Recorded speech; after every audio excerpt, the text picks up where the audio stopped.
Well, hello and welcome everyone to this episode of the GreeneScene podcast.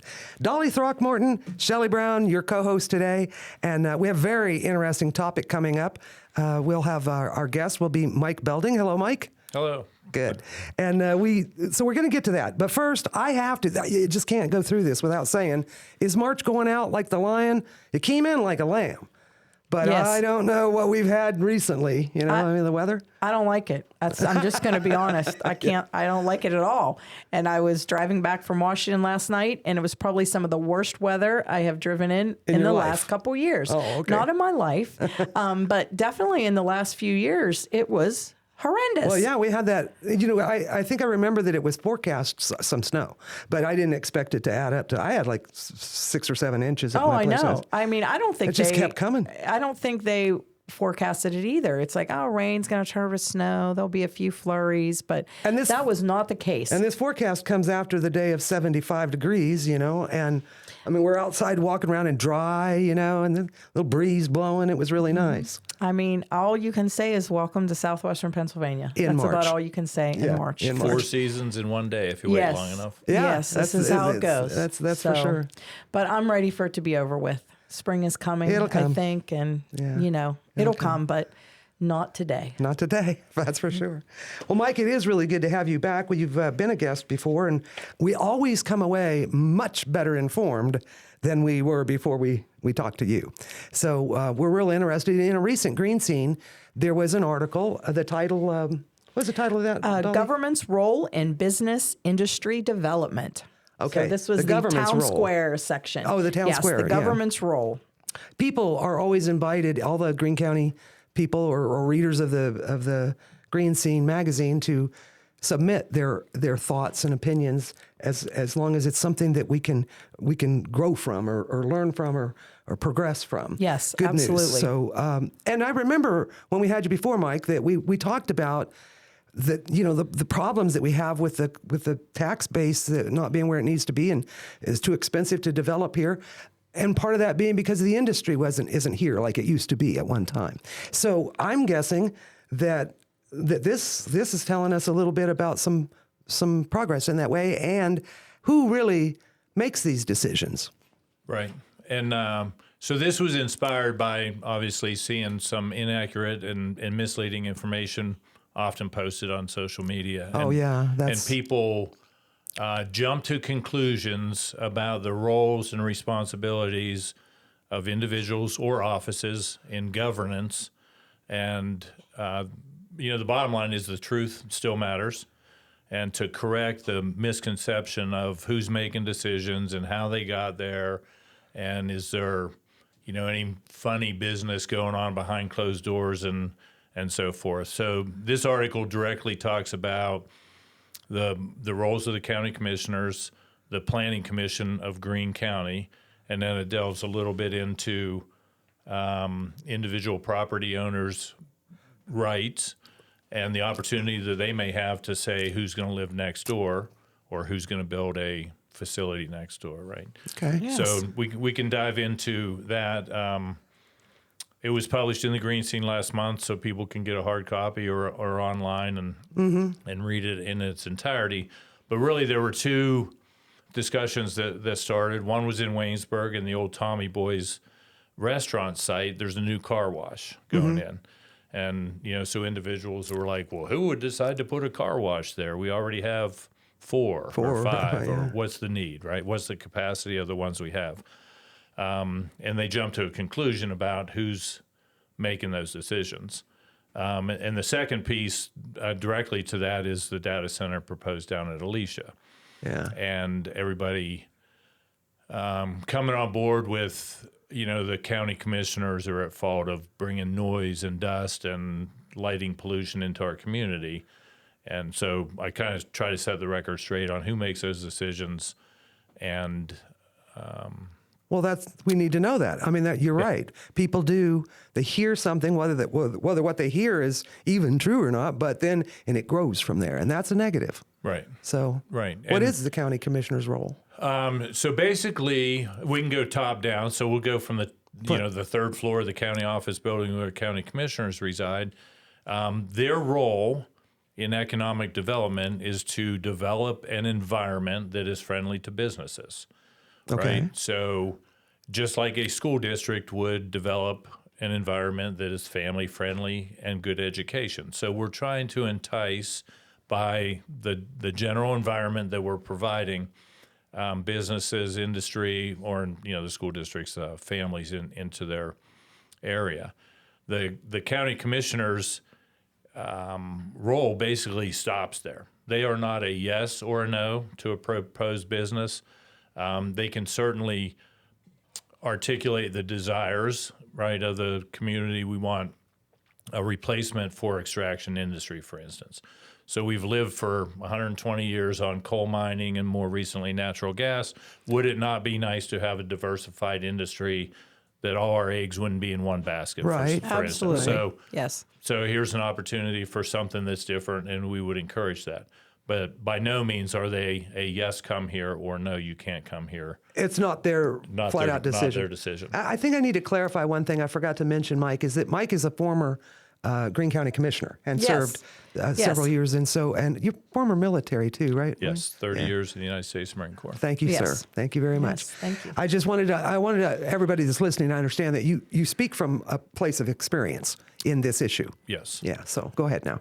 As well as serving in local government, a lot of opportunity that I had. I lived in 11 different communities around the United States, traveled all over the world. So when you take in different experiences and different communities, it all builds into an experience that gives you an opportunity to look around and See how it's done. see what you can contribute here or how other people do things as well.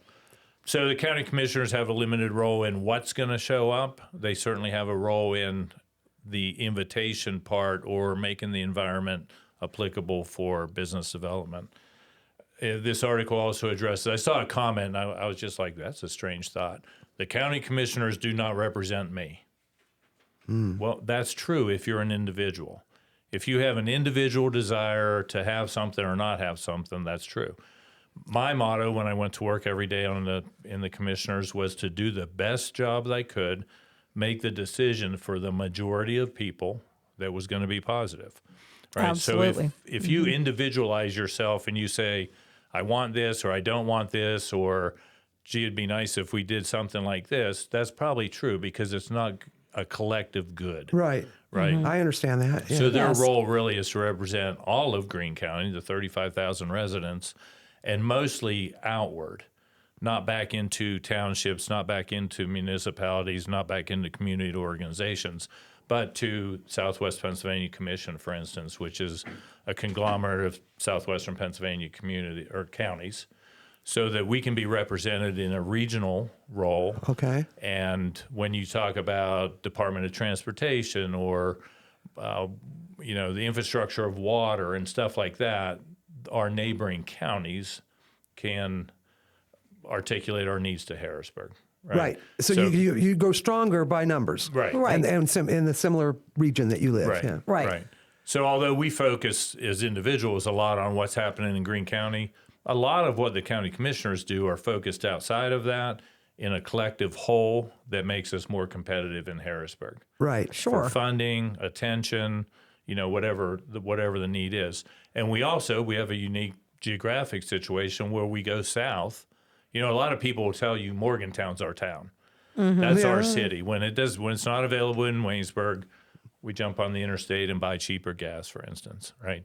So Morgantown's our town, and the county commissioners down there, particularly during the pandemic, when I was in office, we'd worked a lot with them because they have a student population down there that transits right through Greene County. That's true. Right. So Yes. we reached out to them, and it goes to economic development, discussions on traffic, and even up to emergency services to do that. So that commissioner role is probably 60-40, 60% outside of the county and coordinating with other organizations and governments. Which becomes beneficial to all of them. For a collective group, and then 40% focus inside the county. But clearly their specific role does not include what business is coming, what business is not coming, and is it appropriate for the county. So what does determine that? So Down at the local level is where you can influence that. Okay. And so we'll jump down to the local government with townships and township supervisors. Most of our townships have no zoning. I didn't know that. Interesting. Yeah. So I didn't it doesn't realize that limit either. What can or what can't happen. individuals can or cannot do on their privately owned property. And the Rabina site that's proposed for the data center is in fact just like that. The history, of course, goes back to the coal mining industry. 1940s, it was opened up, used continuously up until about 2007, and then only the surface was used for the next decade. And 2017, in its entirety, Rabina was closed as a prep plant. So between 2017 and now, some restoration, some environmental work has been done. It's categorized as a commercial industrial site. It's a brown field. There's still contaminants. There's still acid runoff. There's still some environmental issues out there to do that. But there are no restrictions on it as far as local government zoning. Okay. Okay. So So there's it can be anything that it is qualified to be by contaminants in the ground. You know, the likelihood of residential Not good. can't Right. get there. Yeah. Right. You know, you just can't get there for the expenses. But another industry, warehouses, solar fields was proposed at one time. You know, something where there's people in and out but not residing on the property. Okay. not okay. Would be appropriate. There's still concerns about pollution runoff and stuff. So the follow-on use of that would be required to mitigate what's left of there with either stormwater management and vegetation and stuff like that that would improve the quality of the site as they went forward. And if whoever would come in to put this site in, I'm guessing there would be protocols, rulings, whatever that they would have to follow to get that site in a better position. I'm sure the EPA would have Yes. a position of control over that. Exactly. So well, let me back up. In 2021, the county commissioners proposed zoning to several townships. And that was to encourage development and investment that would be protected. So a good example is if I'm a hotel developer and I want to put a hotel at Mount Morris, Okay. right, on the exit, and currently there's no zoning available to protect my investment.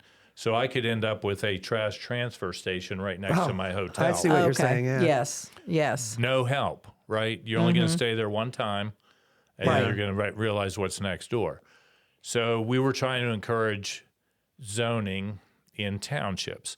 And I think what got missed in that whole initiation of the process was citizens should participate in that. It shouldn't come from an attorney that works in other counties or other larger cities that says, hey, here's your ordinance. It's 186 pages. Yeah. And Right. it includes things like your grass can't be taller than 3 inches. Right. That's not what we're The people talking who about. No. live there and Right. who elect those officials have much more influence and, Right. and rights. Absolutely. I mean, And to start that process, it should be very strategic in its approach, and it should be an inventory of current use properties. Right, I'm residential. currently happening. This is agricultural. This is previously industrial.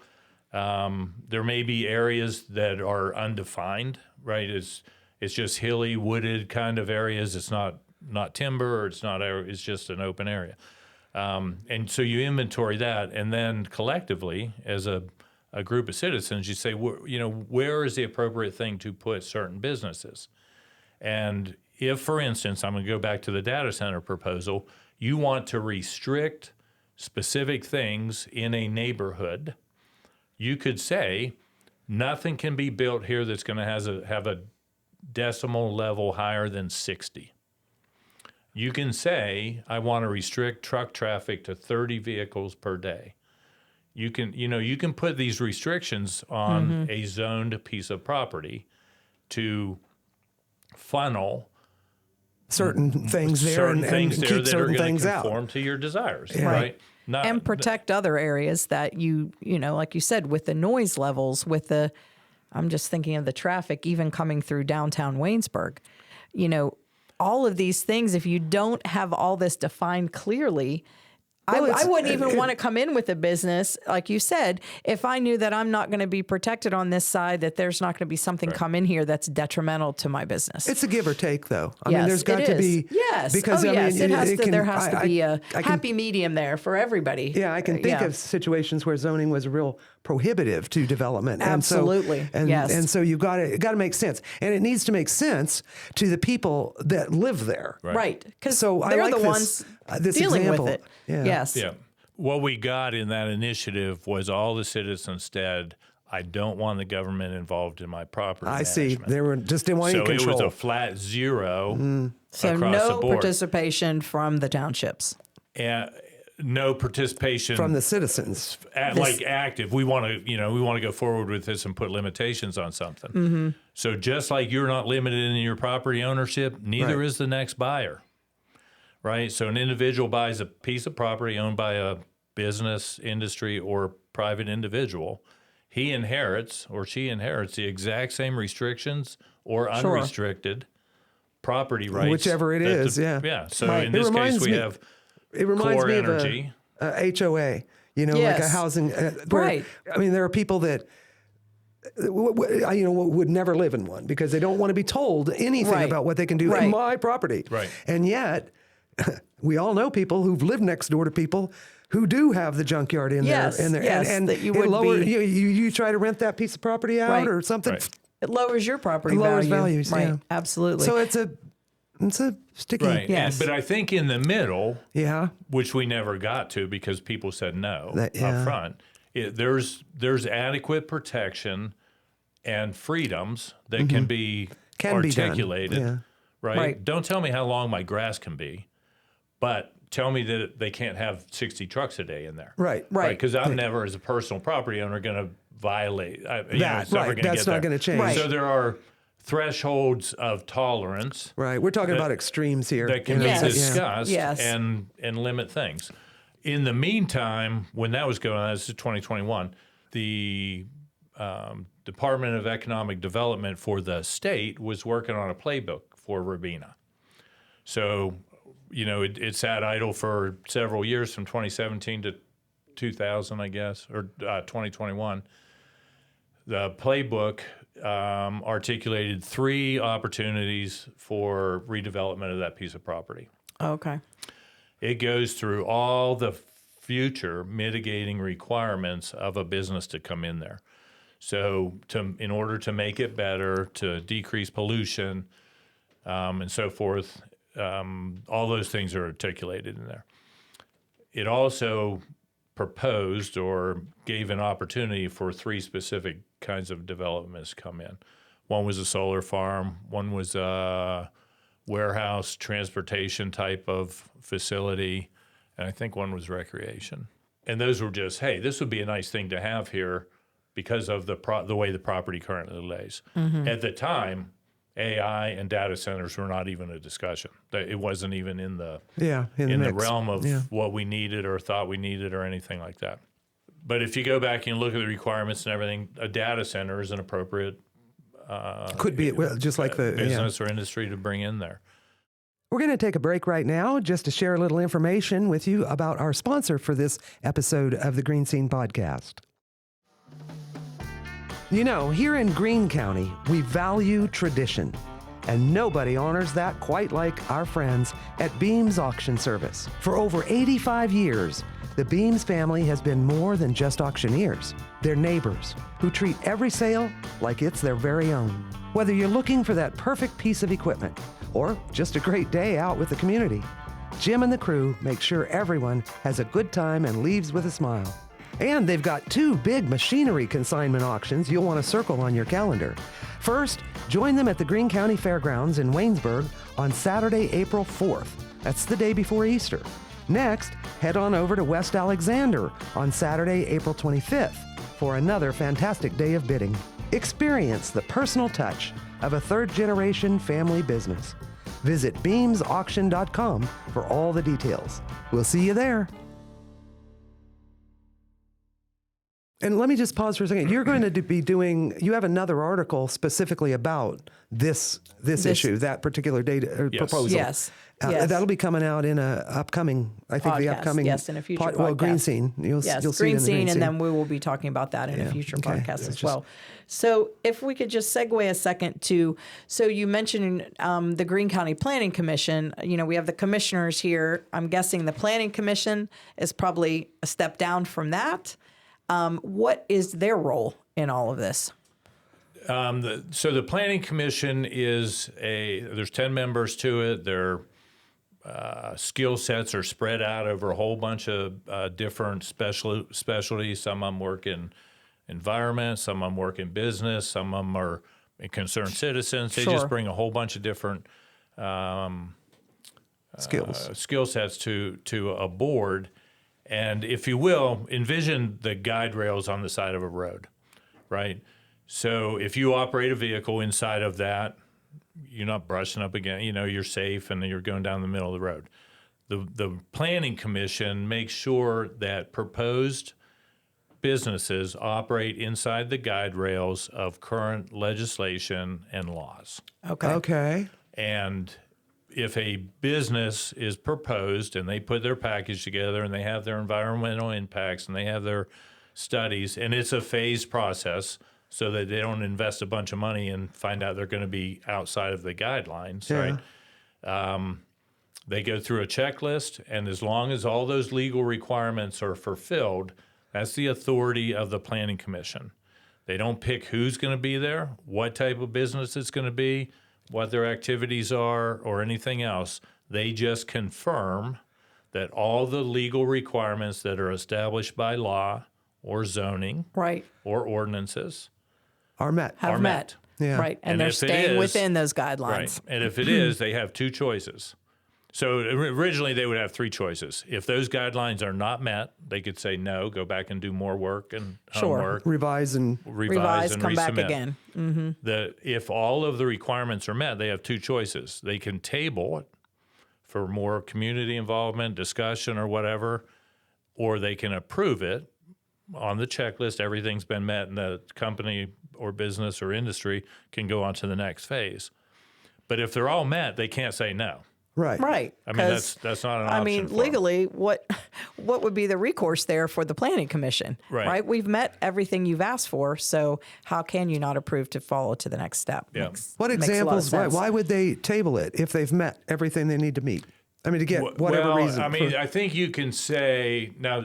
There's another one. There's a data center proposed in Strabane okay. in a much more populated area, and I think in that case, the Planning Commission could say, "Hey, we recognize you're inside the guidelines, but you're affecting so many residents that have not been heard. Okay. I Right. hear We that. want to take. We just want to take more time, Sure. To- right? Yeah. And so you could delay it. To assess the impact and what their opinions are. Yeah. Yes. And Okay. your legal point, bringing up the legal issue, is of concern because these companies have more lawyers. Oh yeah, right. Oh, So you my don't want to goodness. fight with them. Yeah. Right. Yes. And so in my experience of watching the coal industry, natural gas industry, and now potentially data centers and transmission lines, right? Yeah. The population of transmission lines, individuals will never win. Oh, So right. if you just say this is coming, and I'm gonna in our next article, the next podcast we do, I'll talk about the opportunities for individuals and communities in dealing with these companies that you can't say no to. Right. When that property owner or community feels adequately compensated, then that's the agreement, That's okay. right? That's where we're at. So we've got. Maybe I'm just going to kind of summarize so that the county commissioners, they're not in control of who or what comes and goes out of Greene County as far as business. They're to create the attract them, Right. Any of them, and environmental, make the environment friendly to growth and development. Correct. That's what they do. Yes. So we can't get mad at somebody and say, "Yeah, how'd you allow this to happen?" When something, but we Right, can express right. opinions. Right. They need to be aware for the reasons we just now talked about. The citizens always need, they need their voice in these decisions. And if they don't use it, That's on them. That's on them. you. Yeah. If you don't want to, if you don't want to, enforce any new zoning guidelines, and then this noisy, industry goes next door to your house. But make Again, sure. if you never said anything about Right. it and you didn't want to make any changes, what's your recourse? Always get the information right, though. Yes. That's the biggest. That's I think the biggest. Even our little things in our lives, in our families, in our jobs. It's the little things that grow and cause problems when people don't communicate accurately or clearly, or they just misrepresent based on assumptions. Right. That just messes everything up, doesn't it, Mike? Yep. Yeah. So, well, I really am glad that you were here and able to go over this. Again, this just came out in the most recent GreeneScene, so you can look for it and read the whole article there, and stay on top of it. Yes. This is very valuable conversation to the future of our county. So maybe we could just talk briefly about, because this was a big contention online. A lot of people maybe don't understand what an NDA is, or a non-disclosure agreement. So maybe you could just comment, briefly on how this came into play in all of this stuff. Sure. Non-disclosure agreements are commonly referred to as NDAs, normal course of business. Sure. There's a government entity that desires proprietary information from a business, right? What does it all entail? What is the impact? What are your special requirements? Down to how much electric a site may need, to the number of vehicles. Those are all kind of planning factors around, but there may be proprietary information involved in those discussions. Sure. So the industry asks government officials typically to sign a non-disclosure agreement. And those would be more for a lot of competitive issues. They, if that information is put out into the public, that is something that is maybe, Could be damaging to them. Yes, that if other competitors found out, oh, they're doing this, this, and this, well, we could do this, and so absolutely. Right. And what should not occur is people jump to the conclusion that there's collusion or some kind of secrets or some closed door deals and everything. Again, at the county commissioner level, they make no decisions about who's coming or who's going. There's no impact of their knowledge base that they gain from an NDA. Right. So the secrets that aren't getting told and so forth are non-impactful for local citizens. Yes. I mean, I think people definitely, that was something that everybody jumped to a conclusion that that NDA was really, while they're probably were looking at more on the commissioner side, versus it was really that business requiring or that industry requiring that NDA so that they have, like you said, proprietary information that's not leaked. And it's used, I mean, it happens a lot. Oh, it absolutely. just never comes out to the public. Yeah. And if somebody says, I can't comment on that because I signed an NDA, what they really should have said is, I'm not authorized to tell the details of whatever. Right. Right. So it doesn't sound as bad. Yeah, it doesn't sound as bad. Yes. It just sounds like there's something, like you said, secretive or, wrong happening behind the scenes. So that kind of clears that up. And then one more program that you did discuss in your article, and that is certainly very important, and I'm sure a lot of people know a lot of the parameters of this, is our tax abatement program here in Greene County. Yeah, so a couple years ago, we went to a modified base 5-year tax abatement program, and it's for everybody. If you build a new barn, it's for you. If you build a new house, it's for you. If you build a new business, it's for you. Everybody gets treated the same way. Over a 5-year period, you would be taxed on a percentage of the value, which ends up at 100% on the 6th year, but it's a graduated program, starts at 20, 40, 60, 80, and then 100%. There is no authority and there is no way for the county to treat anybody differently. So I saw a comment, they waived the taxes for 30 years. I mean, Yes. Again, misinformation. Right. Right? There's no way they could do that. There's no way somebody can just say, oh, I'm just going to weigh the taxes for 5 years. Not at the county level. No. There are state incentives for economic development, grant programs, and so Sure. forth. But at the county level, there is no way, no avenue, and no venue to treat anybody differently than anybody else when they build a new asset in the county. And the importance is, I mean, we've previously talked about the taxable asset depreciation and the number of things that are going away, you know, and assets that we tax. We want more taxable value. Absolutely. I mean, yes. it would be crazy to say you can build something here and we're not going to tax it for 30 years.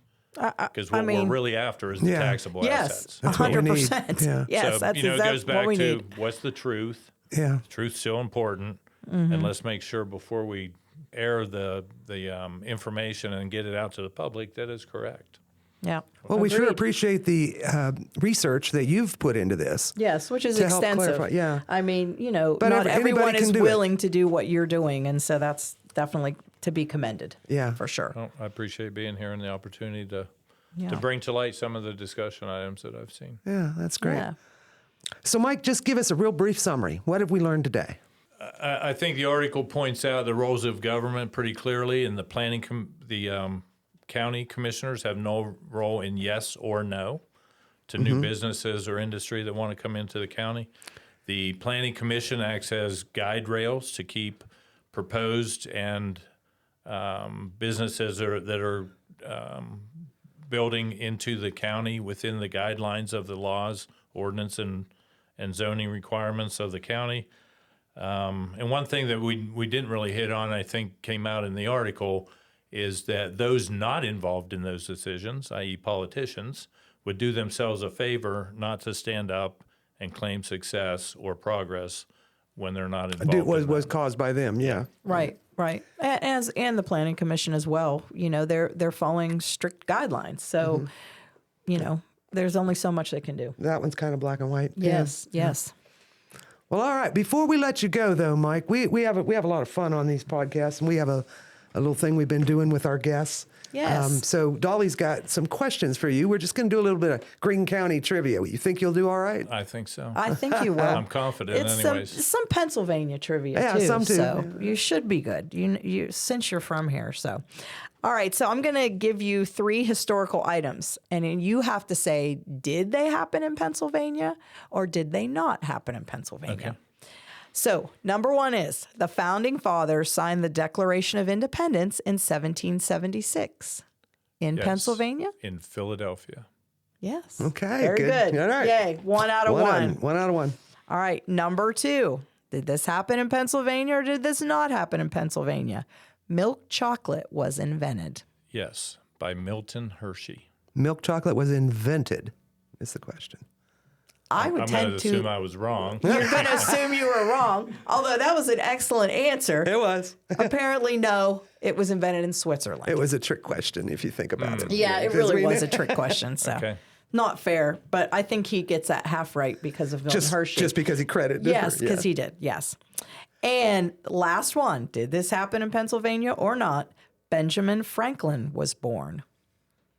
It's a tricky one. This one is kind of hard. 50-50 chance. Yeah. I'm going to say no. You're correct. Do you happen to know where he was born? I do not.